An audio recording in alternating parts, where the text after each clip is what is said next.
Did we go to our thing? I know. All right, let's try it now.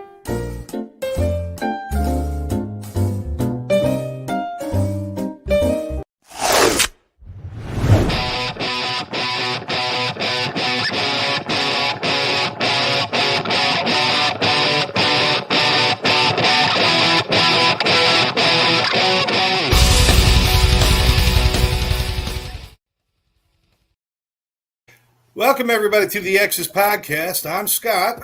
I'm Therese. And we are the Exes. And, this show, we have a little bit of fun with being exes and being friends and all of that in between. But we also follow our passion, which is we're not really solving crime. We're kind of looking at crime because we're not really out there solving it. I have not tackled any perpetrators as of late. Have you? No, not lately, no. I've thought about it. And then, but they've got this new thing in Florida now where you don't need a permit to carry a weapon anymore. You can carry a weapon in public without a permit. A concealed weapon. A concealed weapon. So any grandma that I think that is a suspect that I think I could probably take her because she's 95, she could be packing heat. So I don't tackle anybody anymore. I'll leave that to the Letecia. The Letecia. What we do is we take a look at some of the crimes that kind of have captivated the country and made us sometimes scratch our heads and say, what the hell? And we look at those. And I think we could start off tonight. Well, first of all, how are you? Do you have a good couple weeks? I'm good. A couple weeks have been great. How are you? I'm good. I assume you're moving into the spring weather up there now. Yes. Are you done with winter now? No more snowstorms? I think now we're done. I think we can say we are done. My allergies are saying that winter is done. That's true. Yeah. Here we go. I can't shovel snow, but now I can't breathe because everybody's cutting lawns, right? Yeah, pretty much. Perfect. Down here, we've moved into summer because we've got two. It's summer all the time. We've got two seasons. We've got mild summer and then real summer. And mild summer is like December and January. The rest of it is all just real summer. I think it was 92 degrees today. Oh, Lord. And I wasn't feeling well today. 92 degrees when you're not feeling well is not a nice temperature. No, it's nasty. When you're not feeling well, you want a 60-degree day or a 65-degree day. We had 68, I think, today. But to walk out and sweat and try to figure out, is it the malaria or is it the summer or what is, we don't know. It was very unpleasant today. But, we've got Sandy Mom is with us. Hello, Mom. Joining us. Hi, kids. Hi, kids. I love that stuff. That was our favorite thing. Sometimes we go down and visit just to hear that when we walk through the door. Hi, kids. And it's beautiful when you hit your 50s and somebody's saying to you, hi, kids. That's right. Thing. Yeah. We'll talk about the first one, which is the one that finally concluded. It wasn't that long. It was which one? The Letecia Stauch. Okay. Letecia, the psycho stepmom. I'm not sure. They all get these cute little names. We got the cult mom with the Lori Vallow and all. Or Doomsday Mom. Doomsday Mom, I think. Yeah. Doomsday Cult Mom or whatever. I'm not sure what nickname Letecia got, but I just went with Psycho. Well, the judge called her evil. Oh, he did. Did the judge come out and actually say it? I did not hear him read the verdict. Yeah. But I'll just say the 3 years ago, she killed her stepson and stabbing blunt force object or blunt trauma and shot. A 12-year-old child. 11-year-old child, excuse me. Yeah. Excuse me. No, you're right. 11-year-old child. Beaten, shot, stabbed, shot, beaten. I don't know what order it had. And burned. He was also burned. Burned. They don't think that candle story all was true, that he did that. They think that that's what started. Like, I would say that's what started the torture, right? This is biblical because stuff. He did have burns on his arms. This is stuff where, how do you kill the devil? You got to do all these different things to kill. I mean, this is how twisted this woman was. And I don't care. Listen, Yeah, absolutely. Mom said absolutely evil, Hmm. absolutely evil. I just don't see it. There's nothing redeeming in any of this. This is not one of those people I could even look at and say, well, maybe she's got some disorders or something, because I think we've gone from mental health to evil at one point, don't we? I think so. I think Yeah. so because she knew that she did wrong, right? Well, She that's the covered thing. it up for months. Months. Lied, made up all kinds of stories. She tried to blame her daughter at one point. She tried to blame the little 8-year-old at one point for helping her move the body. She tried to say that it was the biological mom's boyfriend, ex-boyfriend, somebody. She, She drove from state to state with this body in a suitcase, sitting behind the seat where her daughter was sitting. Made her daughter a part of the crime of disposing of the body. This was absolutely psycho.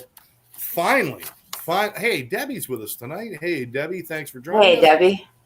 All right, Debbie, we're talking about crime tonight. Hope you enjoy a little bit of it. Give us your opinions. But anyway, the trial was about 4 weeks long. It was they handled it very well. Mm-hmm. It wasn't over sensationalized. But at the end of the day, the verdict came through the way it should. Two lives. Wait, I got to get this right, because the math on this, I always get a kick out of this math. There we go. 2 life sentences without parole. Correct. So when you get life without parole, it means you have to die in prison. Is that what they're saying? Yeah. All right. Victoria, Debbie's daughter, is with us as well. Victoria Bettendorf. Oh, nice. All right. So if you're getting life, which means you can never be released from prison, then they give you another life sentence. I mean, I think maybe if you believe in reincarnation, that would suck. That was the. You get to come back, but you go straight to jail. I don't care who you come back as. Well, I have learned since those were found, she was found guilty of both those. So she was charged with first-degree murder. She was charged with first-degree murder of a child under 12 by a person in power, right? A person that's supposed to take care of them. So those two sentences, because there's only one victim, so those two sentences merge. But she was found guilty of both of them. So premeditation and then whatever the other one. So those two merge. So it really is just life without parole. So they got life sentence plus 12 years. So 12 years after she dies, she has to lay in a prison cell. And 18 months. They tagged on 18 months for tampering with evidence. Why? It seems like once you get to the life sentence, everything you write after that, you're kind of just making extra paperwork, you know? It's like 12, you're going to die in there, plus you're going to do another 12 years after that, and then we're going to add. So, but anyway, yes, found guilty of murder, guilty of murdering a child who is in your care. So when you're a caregiver of somebody or a authority figure to a child, where you have a responsibility to care for that child, there's a whole nother murder that goes on there, murder charge. And that's what we're talking about here. And then tampering with evidence and tampering with a deceased body, which carried 12 years for tampering with the body. Yeah.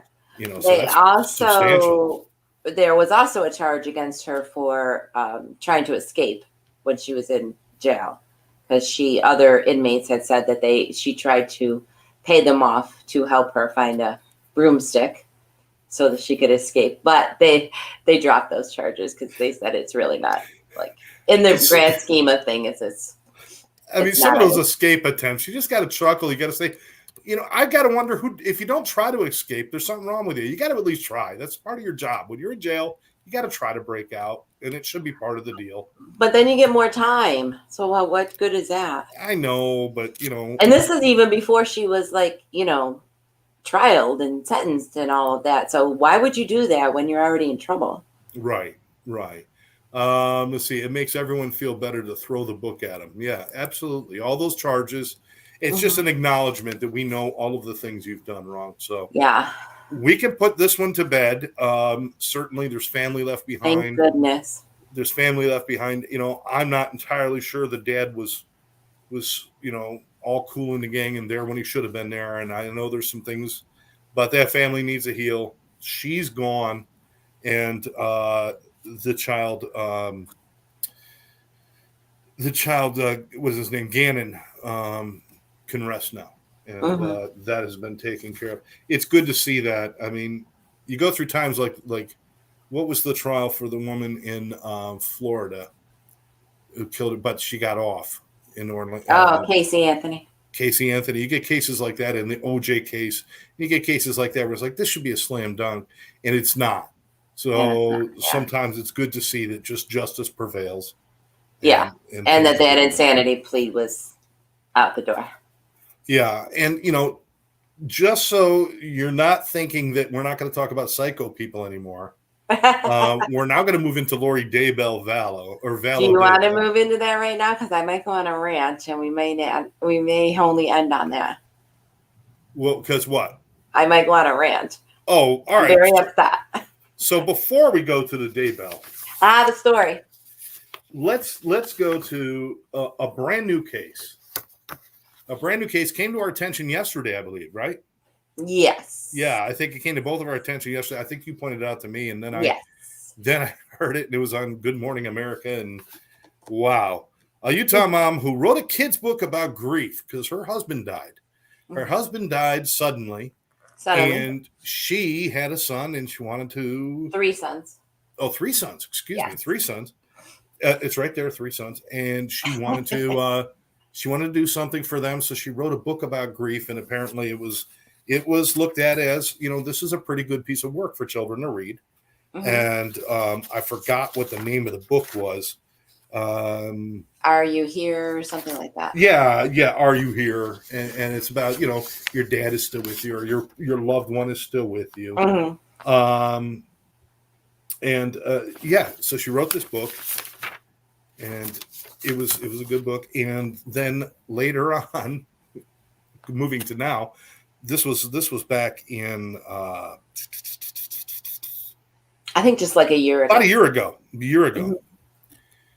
year ago. So about 3 months after her husband died, she started working on this book and got it released pretty quickly. And this is all happening. She ends up on Good Morning Utah, which, yes, it is a show. They got 12 people who watch. I don't think they have cable in Utah, but there is a show. But they arrested her for killing her husband. They arrested her. So she killed her husband, then wrote a book about it for her kids. Well, allegedly. The evidence that they put together so far this quickly was pretty good. Well, it's a year later. It's a year later. Lethal dose of illicit fentanyl. He had 5 times the amount that would needed to kill him in his system. He had just a few months before, on Valentine's Day, had like a month or so before he died, he had some food that made him very sick, and he actually told his friend, "I think my wife is trying to poison me." Now, and he changed his life insurance to his sibling. Yes, he changed his life insurance. He did. Well, so why didn't he leave? That's the question. And why would you drink or eat anything this woman gave you ever? I know. I wouldn't share a toothbrush with her. I mean, I wouldn't share a toothbrush with anybody. Yeah, I mean, this is crazy. He already knew. He told a friend, "I think she's trying to poison me." He got very sick after eating some food. But didn't follow through with it really, other than changing insurance and changing his policies and his benefactors. And so he basically cut her out of the will. And of course, he didn't realize she was going to get book rights. I know, right? But then a month later, he died of fentanyl, and it's already been proven, or at least there's enough evidence to say that she's been out buying fentanyl. As a matter of fact, just a few days before he died, she paid $900 for between 15 and 30 fentanyl pills. And when she asked for it, she asked for the stuff that the stuff that killed Michael Jackson is what she asked for. Yeah. When she asked to buy it. Which was not fentanyl, by the way. So what? What does that tell you? No. So if she gave it to him in a Moscow Mule, so he wouldn't taste it, right? And that's like a kind of an alcoholic beverage? I believe so, yeah. And they're saying that, like, the coroner is saying that usually when you have fentanyl overdose, if it's accidental, nobody has straight fentanyl overdose. It's usually a combination of drugs, like they buy some cocaine and it's mixed in there, and maybe they know it, maybe they don't know it, but this was only fentanyl was the only drug that was in his system. So that was a deliberate poisoning. Yeah. And it doesn't say anything about him having a history of drug use, which is the only way you would have for fentanyl. If you had a history.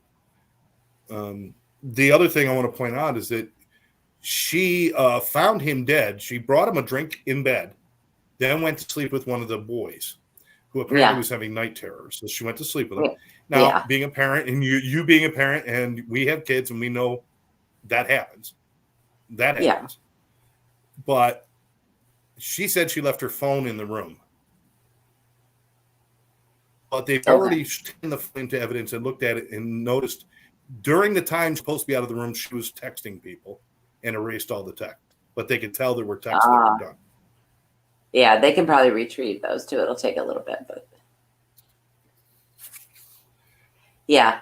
I mean, yes, people do have night terrors, but it is a good excuse to be out of the room as your husband is laying there dying and probably going to turn to you and say, "What did you do to me?" Right? Right. Let's see. Yeah, that's right now. That's all we've got. She's arrested. She's in custody. I don't think she's out on bail yet. Yeah, I don't think so. But yes, this is going to be one we're going to want to follow. Just the strangeness of it, that she would kill her husband. Right. And she's a Mormon. She's another Mormon. Yes, she is. Okay, so before we get in Daybell. We're not making fun of Mormons at all. Not at all. No. But it's just it just seems kind of funny. It is a quinky dink. That's right. Yeah. I mean, I understand divorce is not allowed, but I don't think murder is either. I'm just saying. If you think about it, there's only two ways out of marriage. Yeah. Divorce or death. Yeah. Neither one of them is a great option. I mean, it's going to end badly no matter what happens. So don't ever get married. Don't ever get married. All right. So I have a story before we start on the next thing. Go for it. My shirt I got in the mail yesterday, right? So the one thing I think is funny is when we were together, you would go on like your conferences or whatever, little trips, and occasionally you bring me back like a shirt.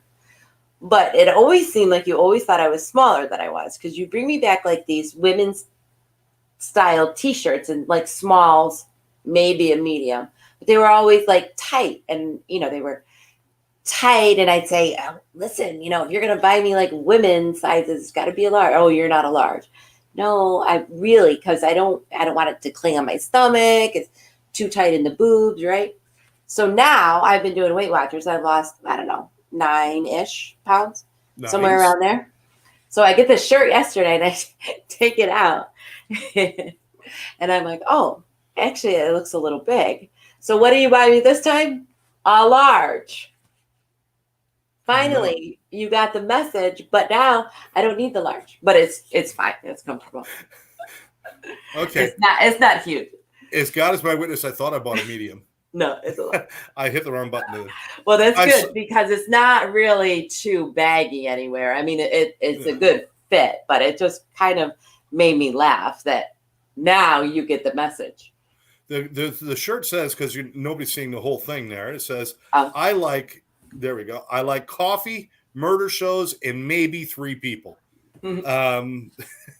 And all of our years together, if I had to think of a perfect shirt for you, that is it. It's just, it's not because you really don't like people. It's just no, I don't like people. It's kind of no. Let's be honest. I don't like you don't like people. And my problem is I just like everybody, and I talk to too many people. That's my problem. But I'm glad you like the shirt. I saw it. I said, yes, she got to have it. Well, a little Mother's Day gift for you because you got all those kids and grandkids and everybody you're taking care of. Bunch of kids. And then on our in-between time, we're out chasing down criminals. I know, right? All right, let's get to our favorite. Okay. Our favorite mother to hate. Now, I've got a little, I can go through what I have here, which are the biggest bombshells in the trial that happened. And just kind of give you a quick list of the big bombshells that happened over this five-week trial, I think, or 6-week. 5. They're in the 5th week, I think, yeah. Yeah, so it's basically a 5-week trial. With everything they got to finish up and then sentencing, it's going to be less than 6 weeks total. It's just really pretty impressive. Pretty impressive for this kind of thing where there's 2 murder charges against each other and one conspiracy to commit murder with the other one. But okay, so the prosecutor opened the whole kit and caboodle with Lori used money, power, and sex to get what she wanted. That was the premise of how they set all of this up right from day number 1. That was the headline: money, power, and sex. And it wasn't about spiritual stuff. It wasn't about zombies. It was money, power, and sex. Tammy Daybell's cause of death was revealed fairly early on. They finally revealed that, I think, in week 2 or 3, where they said she was she couldn't breathe. Asphyxiated. Asphyxiated. I'd like to blame the internet. I think my internet froze. I couldn't say the word. No, I just couldn't say it. Asphyxiated. So where she died peacefully in her sleep or her heart stopped, the story was now proven bogus when her body was re-examined and they found that she was suffocated.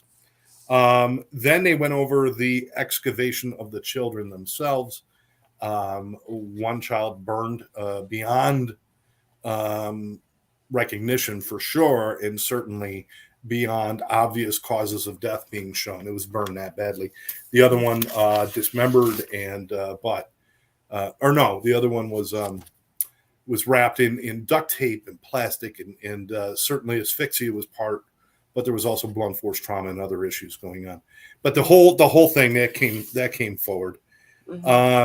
There was a point where Chad claimed that he hardly knew Lori even after they were married. So they were lying to people about even after they were married.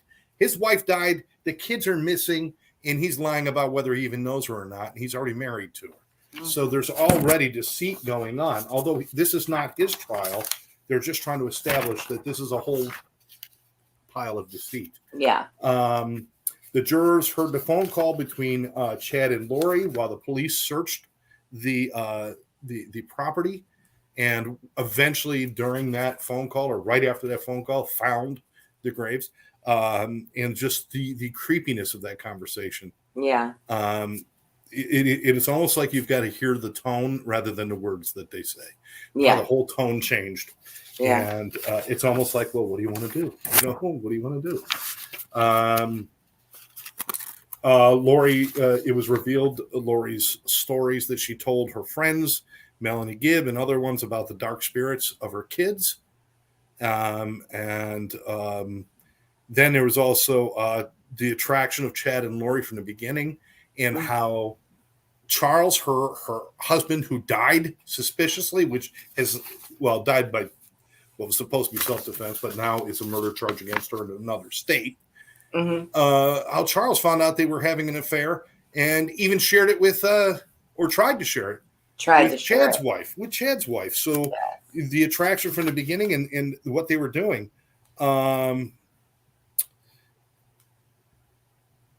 Lori Vallow's brother said the night before he died, he made the statement, "I think I'm going to be their fall guy." And then he died. After a blessing over the phone. Oh, he got blessed over the phone? Oh yeah.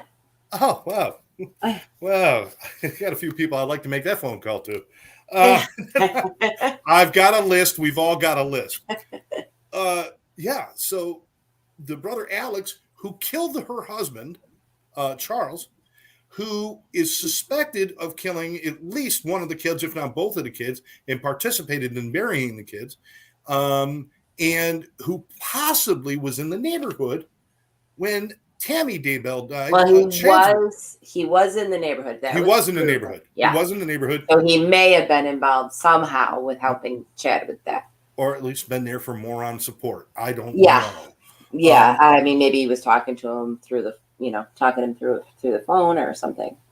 Well, yeah, the night before he died, which he died of, what was it? An aneurysm? Or blood clots in the lungs. Same thing. It's the same thing. Pulmonary embolism. It's a pulmonary embolism. That's what I said. Yeah. I said aneurysm, which is Greek for pulmonary embolism. See, what do you know? You're a nurse. Yeah, what do I know? Yeah, what do you know? He died. But that, again, I think there's probably still people scratching their heads saying, I wonder if there's a way to cause that if he was killed. But there's no, right now they just got no way to prove it, I guess. Yeah. I think that he took something himself, but I think it was at the urging of, well, you've done your job here before they catch you, it's time to go. We'll meet you in heaven, blah, blah, blah. But I think he felt like, my opinion. He obviously looked like he was pushed into a corner, felt like he was going to be the fall guy for all of these things. And he would have been, I'm sure. One of the other bombshells was the videotape of Lori Vallow after her husband was killed by her brother in the driveway, being nonchalant and laughing about the neighbors. While her husband died inside, her children's father, or her daughter's father, no, her son's father, whatever it was. Yeah, son's father. Her son's father. But just so nonchalant. So you would have thought, she was so calm, I wouldn't have even thought she got pulled over for a speeding ticket. I know. She was just so relaxed. It was like she just happened to run into the neighbors next door, Fred and Ethel Mertz next door, and just decided to chat away while the guy's bleeding to death and dying in the house. She never even asked if he was still alive or not. Yeah. So she already knew, because she already knew. That's why. So they're showing this in the court now because she's not being tried for this murder, but they're showing this to show the heartlessness of this person. Mm-hmm. And that was a big bombshell for people to actually see this, and then to see her in the her interview when she got to the police station that day was the same kind of thing. It was very chuckly and laughy, and I got so many things I got to do, and Chad said the couple had no pets or children in emails that he sent out. So they were, this was while the kids were missing. They were already telling people. Some people they're telling their kids are off at different places. Some people they're telling they don't have kids. Empty nesters. Mm-hmm. Yeah. Lori said JJ knocked over a picture of Christ during an episode that he was having.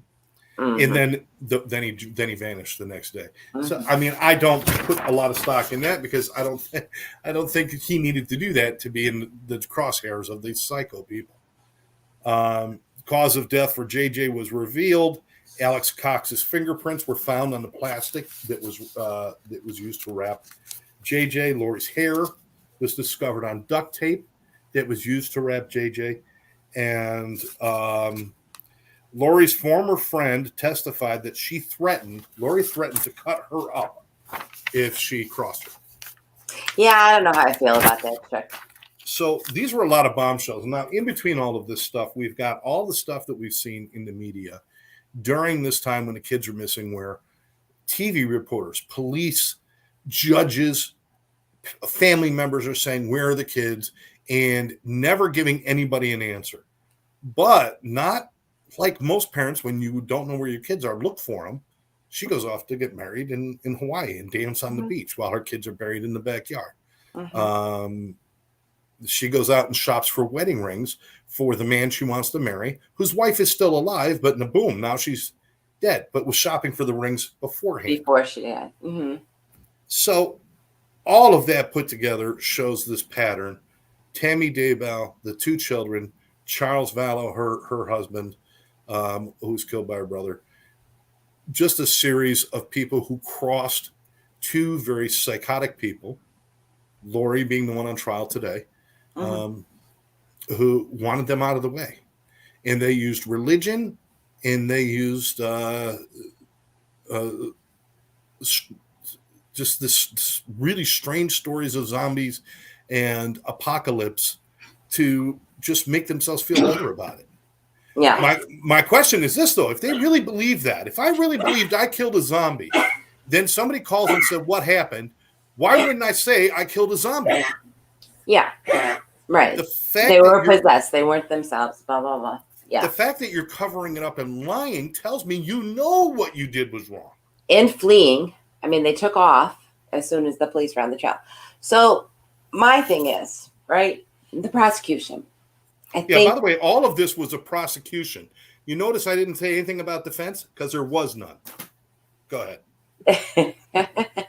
So the defense did not put on a defense because they don't think that the prosecution has proven their case. I'm a little worried that there are some things that they haven't proven. And I think that they kind of went overboard, like in the O.J. Simpson trial. They piled and piled and piled and piled all of this stuff on when they could have toned it down and put out the more important things. Because the last day that one FBI guy testifying, he had a lot of stuff from her iCloud, a lot of revealing text messages and conversation between the 2 of them, which is really what you want. You want you want her to say, and she said in one of them that, they're just so tired. Her and her niece are just so tired of taking care of these zombie babies, right? Yeah. So, and then half an hour before the prosecution rests, they bring up the fact that there's some wording wrong in the indictment. So the indictment is what you give to the grand jury to bring these charges. So now in the 11th hour, they need to change some wording on that. That opens it up for appeal. That opens it up for maybe a possibility of a hung jury. I can't believe that they would make like this mistake. That's the kind of thing where they can wipe out the whole trial and say this never should have happened because the grand jury who decides whether it's going to go to trial or not was given the wrong information. They had to go to trial without the right information, depending on the verbiage. And it doesn't take much. It doesn't take much. And it didn't sound invalid. Like it was, and it doesn't sound like it was huge. Like one word was plural and it shouldn't have been and blah, blah, blah. But we don't also, because they do all of this behind closed doors, of course they have to have, a meeting in the judge's chambers about it. So we don't know exactly what's going on, but it just, they've had almost 4 years. Everything, they should have checked that and double checked that and triple checked that. It's like, they're careful. So angry. They are more careful about what they release, the lawyers, what they release, because they don't want to end up being the next Charles Durden and Marsha Clark, who are like, you guys screwed this thing. Well, everything they were doing was out in public almost. They were reporting OJ because it was so novel. They never did that kind of reporting on a trial before. Yeah, it was novel. Now, because of cable and streaming and this and that, and I could watch it on my frickin' watch. I could watch it. And so now they're a little more careful about what they're releasing. So this kind of stuff, we know there's something wrong, but it'll be a long time before they probably tell us what exactly was wrong with that paperwork. Yeah, well, they sealed a bunch of stuff too. Yeah. So now here's my thing is 90 witnesses. The prosecution brings in 90 witnesses. 90.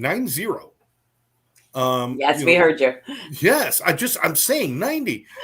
They finish. They say, we have shown you every which way we can that this woman is responsible for the deaths of these people. Whether she pulled the trigger or not, because in the state that they're in, conspiracy to commit murder or involvement in murder, you get the same punishment as murder. It's the same thing. Mm-hmm. So all they got to prove is that you acknowledged and you participated in that way. Because of her actions after the kids disappeared and the actions before Tammy Daybell died and the actions after Charles died, it just seems pretty obvious she knew about all of these. Now, at no point was she surprised or, oh my God, what happened? She knew exactly what was going on every step of the way. And she actually stated that she knew exactly where the kids were. They're not lost to me. I know where they are, she said. Yes. And they still love me. And they love me, and they know what happened, and they love me. And I love them. And that was a conversation with her son, which was probably the worst mother-son conversation I've ever heard. Oh my gosh. And I've heard some bad ones. It was heartbreaking, yeah. It was horrible. And she was so cold to her sister, to her son, to the grandparents from the beginning, just all of this. Anyway. So they wrap all this up, and the prosecution says prosecution rests. Now, this is where everybody says, okay, buckle up, Buttercup, because the defense is going to take all of this and point out every hole. Right. The defense. Thank you. Defense and defense are the same thing. No, they're not. Defense is like a football game. It's spelled the same. It's spelled the same, but it's not pronounced the same. It's just okay. The defense. Lord.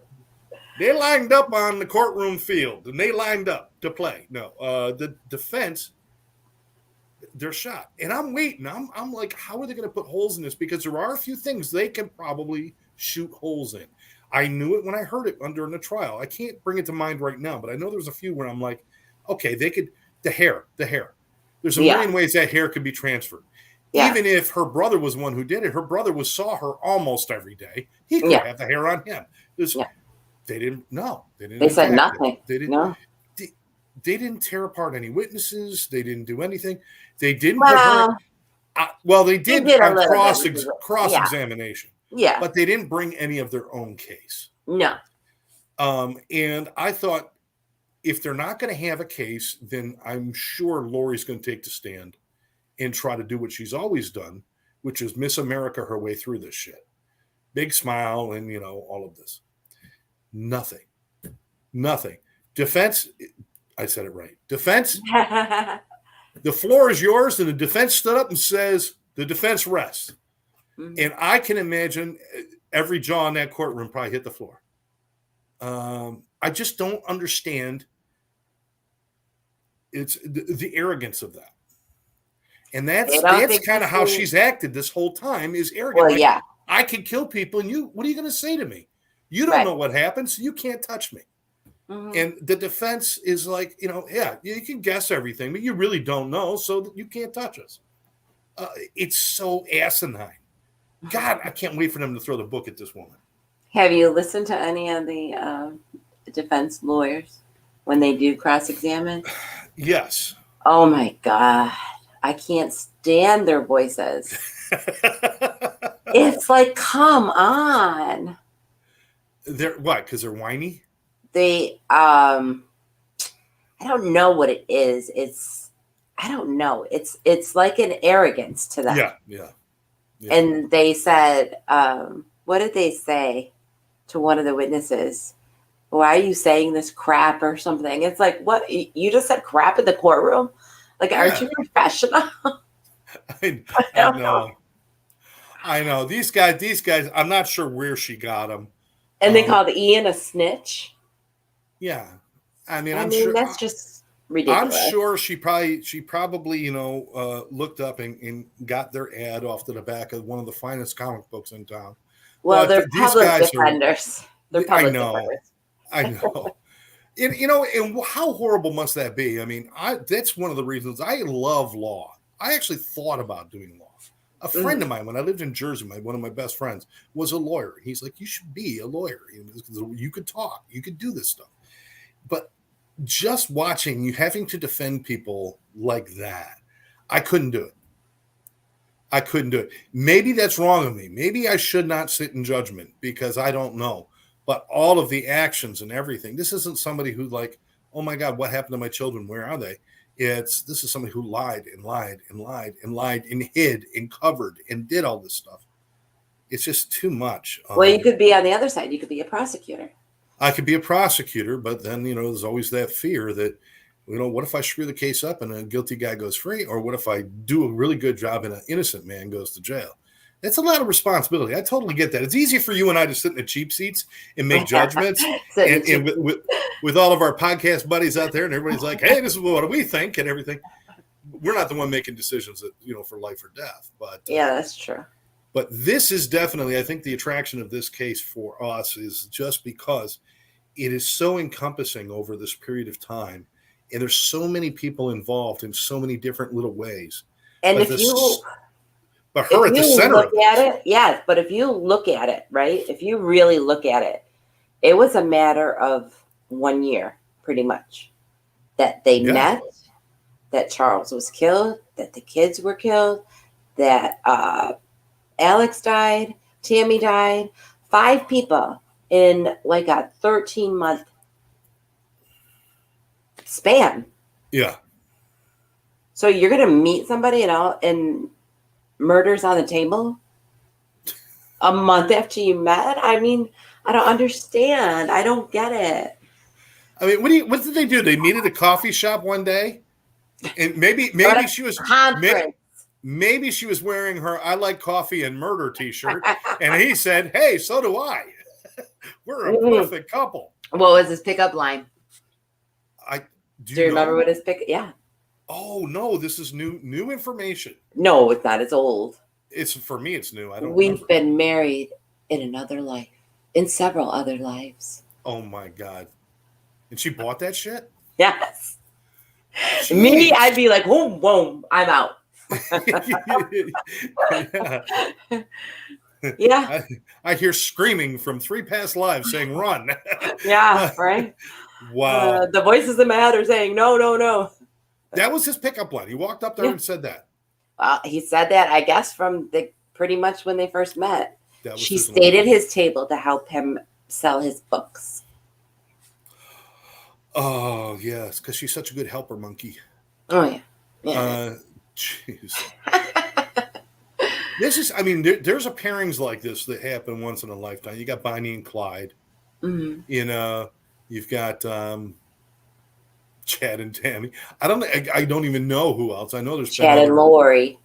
Chad and Lori. I'm sorry. I keep saying Chad and Tammy. Tammy was the victim. I'm sorry. Yes, poor Chad Tammy. And Lori. But I'm sure there's been other murderous couples out there. But these guys, wow, they take the cake. So now where are we? I guess they took a day off today to kind of get themselves set up. I think they were doing some of the behind the scenes stuff today and getting their closing arguments ready. And they weren't. I don't believe they were in court today. Maybe they were for a little while, but.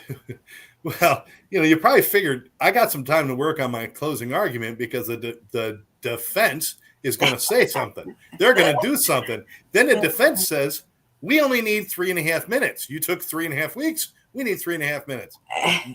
No comment. We're done. We're closed. We're done.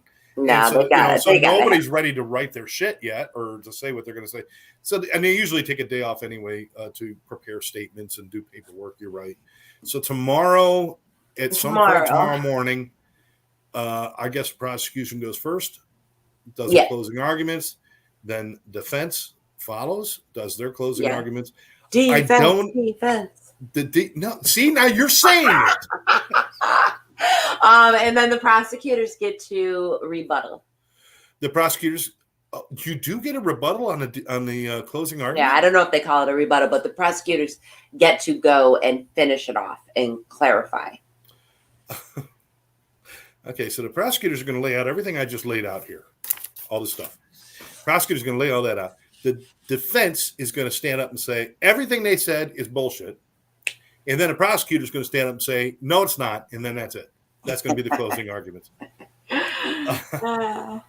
I just don't know what the defense is going to say. I guess the only thing, like you said, the only thing they're going to say is they did not prove beyond a shadow of a doubt that she was involved in these murders. She was not in the continental states during one of them. She was in Hawaii at the time. But you don't have to be for conspiracy. That's true. But they're going to draw a line to that because it creates that idea in your head that if you're not close, how can you do it? Yeah. Or be involved even. So they're going to draw all of these. Let's see what we've got here. Hopefully, this is from Sandy. Hopefully, the defense didn't rest because she's getting off because of problems with the grand jury. That would be horrific. Absolutely, that would be horrific. Yeah. And this is like, I mean, we're talking about extreme flight risk. If this woman gets, like, if you give her like a moment, like away from jail, she will be. Oh yeah. She'll be like a I don't fart know. in the wind. I don't know if she can anymore because I don't know if she has any money available to her anymore. Right? Because she was also charged with those financial crimes, which seem incidental at this point. But she doesn't have any money now. But she's claiming the Social Security from the children. She's signing for it like they're alive, and she was doing other financial, irregularities, we'll call them, but illegal actions. So she certainly had that going for her. Chad Daybell apparently used a lot of his money because he had to go to his neighbors who were best friends with his wife and ask the neighbors, could you give me some money to bail out my new woman? Can you believe the balls? The neighbors were best friends with Tammy, who was killed by Chad and Lori. And then Lori goes to jail and Chad goes to the neighbors and said, first, I'd like to stay here. And second, he wanted to live with them for a while. And they said, I think that he stayed one night and they like, get out. That's it. I don't even know if he did. Yeah, maybe they didn't even make it. They had somebody moving in. One of their children moving back. The son was moving back home. But he asked his friends, who were friends with his wife, who is now dead, to bail out the woman accused of killing her. Yeah. It's like, this is so delusional. Also, I guess he tried a few times to get the money to bail her out, and no bail bonds people would touch her. Oh, but also it came out that when he was waiting in his truck while they were searching his backyard, he transferred money to 3 of his children. I don't know why only 3 when he has 5, but he transferred like $8,000 each to 3 of his children. The other ones, I don't know what the point of that was. The other ones were up and coming zombies. We just didn't want to give them. I don't know. I mean, I don't think that they've quite figured out why he did that. Well, because he did not want, any kind of problems with cash. Even if it's not money to pay a lawyer. It doesn't matter. Maybe it's so that he can get a public defender. Maybe he cleaned everything out. No, he never tried for a public defender. What is he doing? He's sitting in jail now. He gave his house to his lawyer. No, he's not watching it. He can't watch it. No, I mean, waiting is it? Yeah. I don't mean watching it. You're right. He's not allowed to watch it. Although he is getting information because his lawyer has been in the courtroom. His lawyer has what's called internet. Hello. Well, yeah, but he has made an appearance like daily, maybe not for a very long time some days, and he has stated that he will be giving Chad the transcripts of the trial, which is a good strategy for him, right? Yeah. He gets to see everything that they're putting out there ahead of time. There's probably about a 60% overlap in evidence. Yeah. So you're going to see about 60% of their case against Chad has already been presented against Lori. So they're going to have that. There's probably some things that are specifically Chad that are going to. Yeah. But yeah, that's a huge advantage. Going second, are you kidding me? Yeah. The only disadvantage with going second, if you're ready to cut a deal against the other person, if you go first, you get to cut a deal. If you go second, you don't get to cut a deal because they already took care of the first one. Yeah, but he had time. He could have either one of them could have. He could have made a deal and he could have testified in her trial. But would you want to be a lawyer for one of these people? No. What if you did her wrong? Next thing you know, you're part of the zombie apocalypse. I got a whole church coming after you. Yeah, I'm not really scared of the zombie apocalypse. No, I'm afraid of her hunting me down because she thinks I'm a zombie. That's what I'm afraid of. I think that part of Chad's strategy is to wait and see how this turns out. Yeah. So if she's found guilty, goes to jail it would be for life, right? He's got the death penalty on the table still, so they're going to fight against that, which seems fair because they took it off the table for her. Yeah, they should take it off the table for. It's a good argument, and they probably are probably have to do that, right? But if they find her guilty, they may not have to take the death penalty off the table with him because they're like, we got a slam dunk here. Well, I think that he will, if she's found guilty and is sentenced to life without parole, I think that he will make a plea deal to get the death penalty off the table. Oh, I see what you're saying. Because he's too much of a coward. He doesn't want to die for these people. I want one of them to stand up and just tell everybody this is what we did. I want one of those. That'll never happen. It will never happen. And that is the part that is just the most frustrating out of all of this, is just not to tell one single person, stand up. And, like I said before, if I believed I'm killing zombies, then somebody would say, what'd you do? I killed a zombie. That's what I did. If I really believed that to be true, that what I was doing was right, then I would tell people what I did. Yeah. The only reason you hide things is because you know it's wrong. Right. And it's all bullshit. Yeah. You know? Yeah. She didn't go around telling everybody else, you know, do you guys have kids? Well, we did, but they became zombies. So he had to get rid of them. No, they're saying, oh no, we have no kids, no pets, no kids.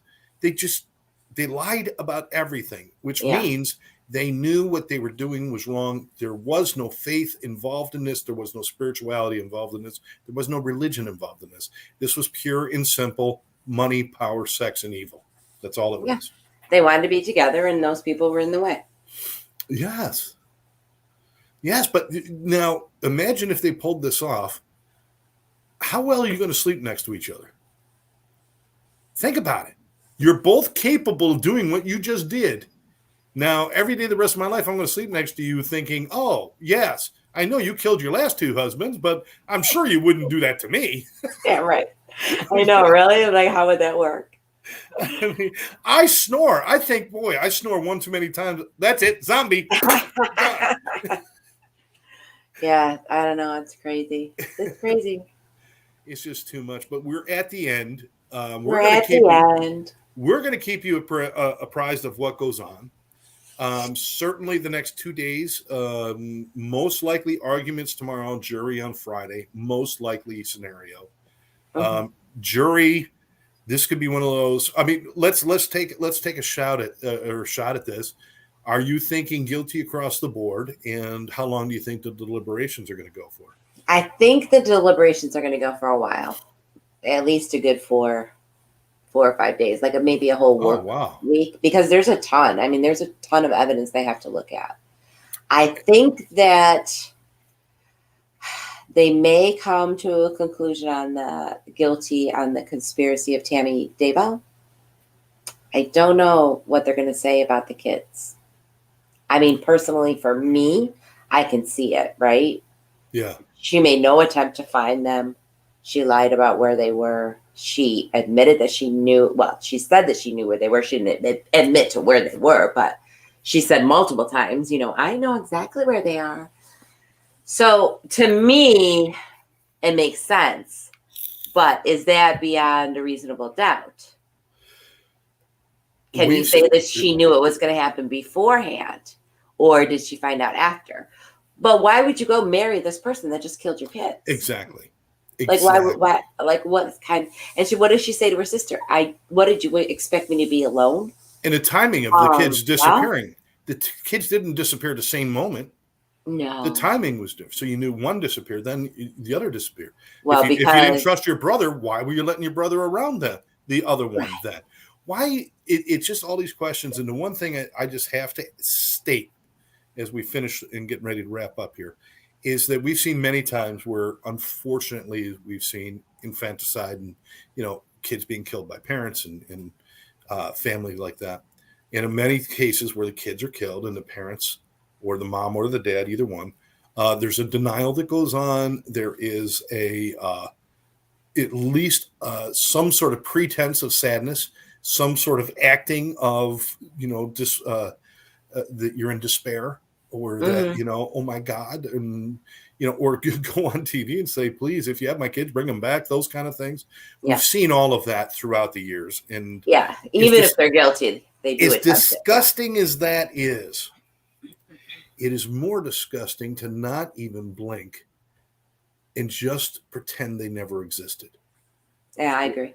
Or to just create a scenario where what happened to your kids? I can't tell you. Yeah. And then walk away with a smile and go get married on a beach. That's more disgusting than at least maybe you did something in a crime of passion and you're covering it up and you're panicked and you're doing a lot of horrible shit. Maybe you are somewhat batshit crazy, but then you got moments where you're trying to like, well, I got to reconcile this somehow. This is just pure and simple evil where there is no remorse, no anything. And these two feel like what they did, they are the only ones in the world who understand their mission on this earth. Yeah. Yeah. And I would like to tell them, you know, Chad, if you do get a chance to watch our podcast before you go to trial, I know your mission on this earth. Your mission on this earth is to end up somebody's buddy in the prison showers. And that's what I'm telling you right now. There you go. For the rest of your life. What's your prediction?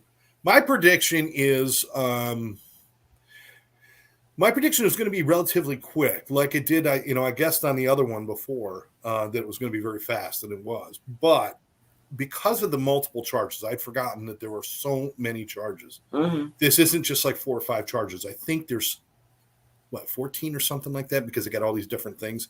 And I don't know if they're actually trying. Are they trying tampering with evidence? Are they trying all those things? Or I don't know. I don't know either. But at the end of the day, there's a lot more. There's 3 different people that were killed. There's 3 different things to go over. I'm going to say 2 days, 2 full days. Okay. You know, if it's late one day when they start, then it'll be the 2 full next days. But 2 days, 2 full days of deliberations. And I think it's going to come back guilty on all counts. I think once they attach her to one, it's just going to domino. I don't think they can say she did this but didn't do that, because it's just too much of it is connected and it's all intertwined. It's all intertwined. There's not part of it that's separated from a different part of it. The kids who died were there when the father was killed by the brother, who's also dead now, while she's in the driveway laughing with cops. It's so intertwined. Yeah. You know, I mean, it's just, there's no way you can't. So I was looking at 2 days, and we're going to be whenever they come back with a verdict, maybe we'll do a quick pop-up and we'll just kind of talk about it for a few. What do you think? Good. Sounds good. If I'm available with my busy social calendar. Yeah. Your grandma duties got you running there. We're done with Letecia Stauch once again. Gone, put away, 2 consecutive life without possibility of parole. Oh, and I do love the fact that they, like in the Murdaugh case too, they got found guilty. They got sentenced all the same day. Well, maybe the next day for Murdaugh. That was the Murdaugh case. Yeah. I think they came back, but very quick, right? Now this one in freaking Idaho, they have to like have her evaluated and blah, blah, blah. And the judge has got to take his time figuring out the sentencing. She may have a month back in the little Lori? Fremont County jail. Yeah. Yeah. Before she can get sentenced. I hate that. No, I love the fact they did that with the Murdaugh case. And it, just so you know, that came back up in the news last week when Alex Murdaugh came out and said that he lied about how the housekeeper died. The dog was not involved in knocking her down the steps. There was no dog, but he still didn't admit to doing anything wrong. So no, and he also, remember the friend that he said in the courtroom, he said he had nothing to do with it. He didn't know any about it. Well, now he's throwing him under the bus. Yeah. Yeah. So there's, he spent some time in prison and now he's starting to sing a little bit. So could be interesting. We could see some more murder mystery coming our way, even from prison. That's fantastic.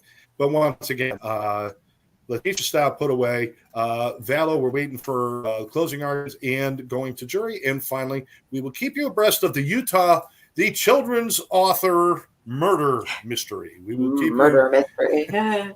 We will keep you apprised of that in the coming shows. Please, thank you for joining us. If you're watching this at a later time, just check us out and let us know if there's any cases or any crimes or anything you want to talk about right here on the Exes.